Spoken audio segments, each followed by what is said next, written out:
जय हिंद दोस्तों। तो चलिए आज हम लोग समझते हैं कि कोयला मंत्री के जो बयान आया था कि उन्होंने कहा था कि 1961 एक्ट के तहत कोई प्रावधान नहीं है कि अप्रेंटिसशिप को रेगुलर नौकरी दी जाए या उन्हें जॉब में रखा जाए, ऐसा कोई प्रावधान नहीं है। तो आज हम क्या समझेंगे, कोयला मंत्री ने क्या बयान जो आया था वो समझेंगे। दूसरा पॉइंट है कि 1961 के अनुसार कौशल और रोजगार क्षमता बढ़ाने का है, उसमें क्या दिया गया था वो समझेंगे। तीसरा हम देखेंगे कि CIL में अभी कितने ठेका मजदूर काम कर रहे हैं जहां पे हम अप्रेंटिस प्रशिक्षुओं को रखने की संभावना है, तो हम वो देखेंगे। और चौथा हम देखेंगे टोटल कितने मजदूर है, किस किस एरिया में, किस किस सब्सिडी वाइज हम समझेंगे कि किस किस एरिया में कितने मजदूर है, कितने मजदूर काम कर रहे हैं और जहां पे हमें रखने की संभावना हो सकती है या कोई मंत्री चाहे और मैनेजमेंट चाहे तो हमें रख सकती है। तो चलिए आज हम इस पॉइंट को डिटेल से समझते हैं।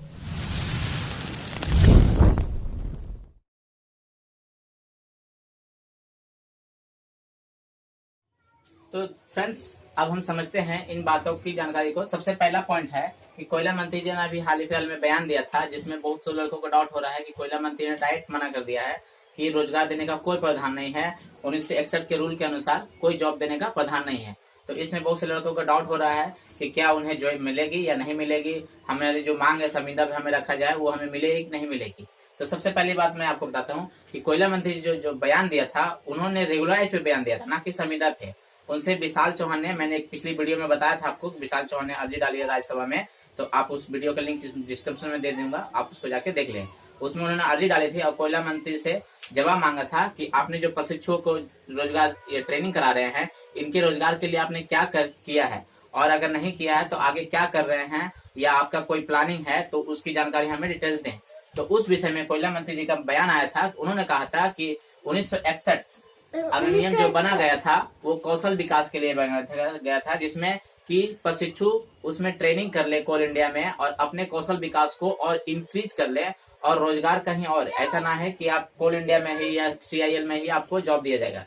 तो उन्होंने इसके लिए बताया कि 1961 अधिनियम के तहत ये बनाया गया था रूल्स की सबको ट्रेनिंग किया जाए ताकि उनके कौशल में और विकास किया जाए और वो रोजगार पाने के लिए सक्षम हो। लेकिन उसमें ये नहीं दिया गया था कि आपको जिस कंपनी में ज्वाइनिंग कराया जाएगा, ट्रेनिंग किया जाएगा, उसमें फिक्स ही आपको नौकरी दी जाएगी। तो उन्होंने इसका हवाला देते हुए आपको ये बयान दिया है। अब आते हैं कि बहुत से लड़कों का सवाल है कि कोयला मंत्री जी बयान दे दिया तो अब हमें नहीं देंगे।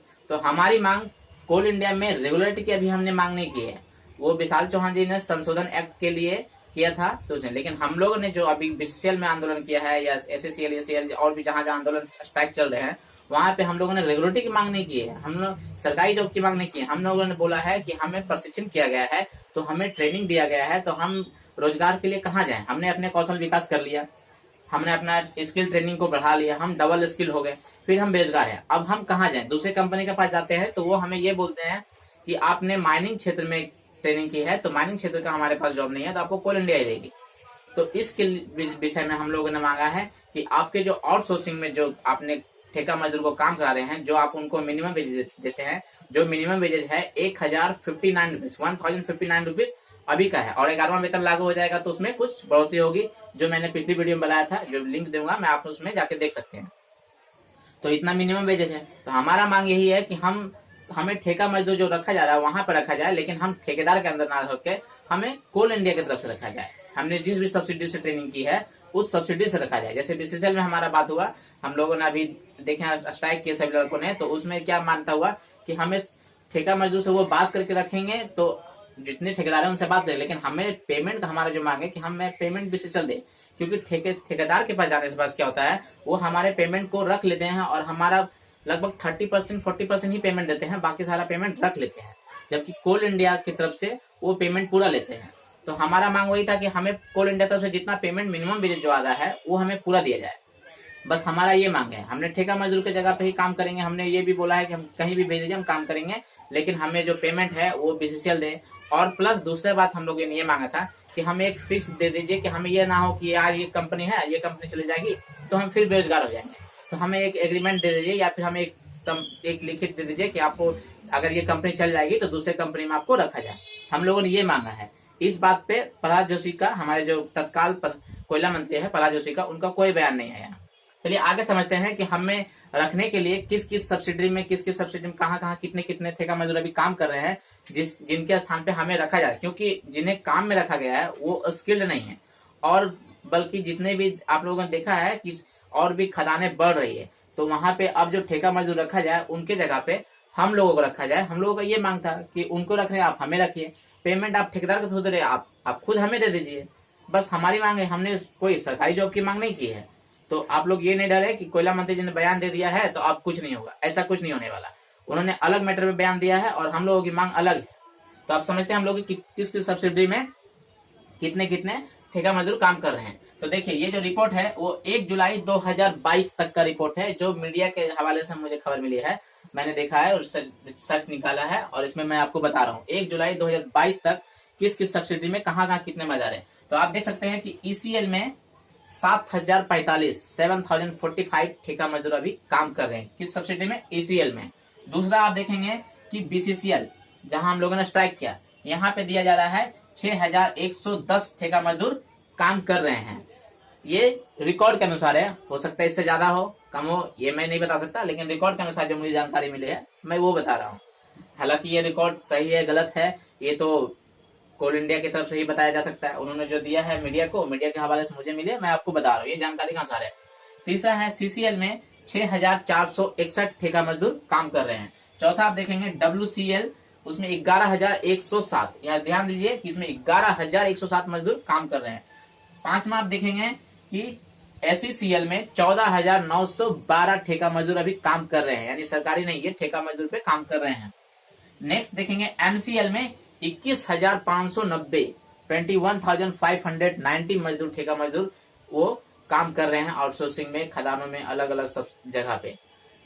नेक्स्ट है एनसीएल में आप देखेंगे 20,265 ठेका मजदूर काम कर रहे हैं। उसके बाद है सीएमपीडीआई, उसमें आप देखेंगे कि 908 मजदूर काम कर रहे हैं। उसके बाद एनईसी में 369 मजदूर काम कर रहे हैं। और नेक्स्ट है सीआईएल, ब्रैकेट दिया है, मतलब कि सीआईएल जो हमारा सरकार है, हमारा कोल इंडियन है, सीआईएल कोल इंडिया लिमिटेड है, लेकिन इसके अंडर भी कहीं कहीं ऑफिस में कुछ अलग वर्क में, कहीं अलग काम के लिए कुछ ठेका मजदूर को भी रखा गया है प्राइवेट से, जिनके लिए इन्हें लिस्ट जारी किया है कि 312 मजदूर उनके अंदर भी काम कर रहे हैं।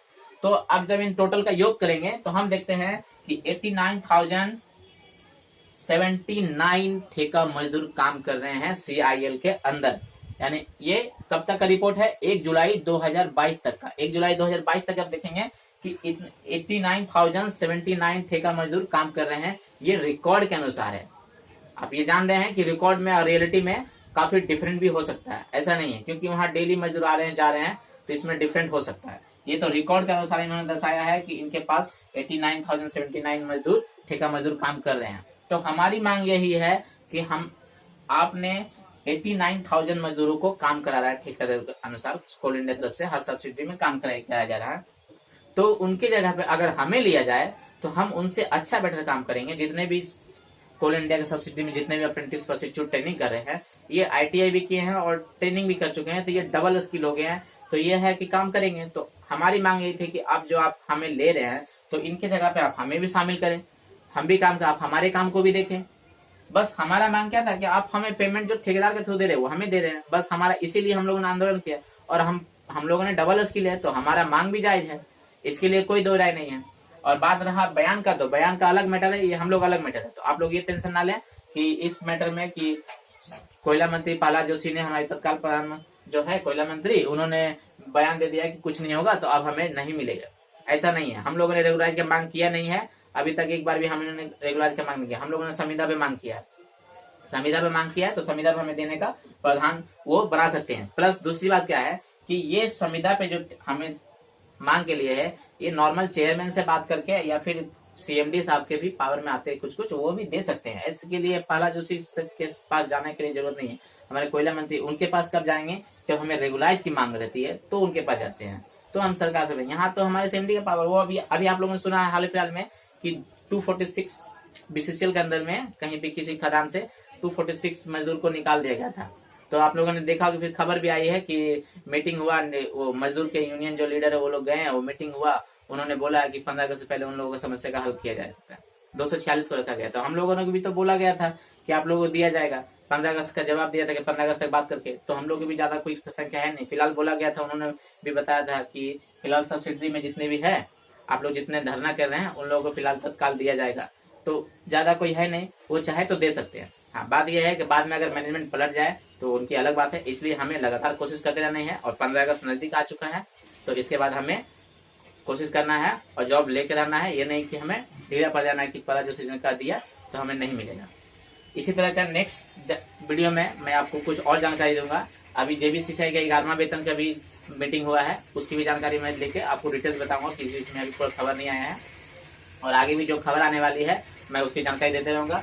आप लोग से रिक्वेस्ट है कि अप्रेंटिस चैनल को सब्सक्राइब कर लें, और वीडियो को अगर पसंद आए तो लाइक सब्सक्राइब करें और ज्यादा से ज्यादा शेयर करें, ताकि ये जानकारी हर सब्सिडी के लोगों के पास, सबके पास पहुंच सके और वो भी जानकारी ले सके। चलिए मिलते हैं नेक्स्ट वीडियो में। जय हिंद, जय भारत।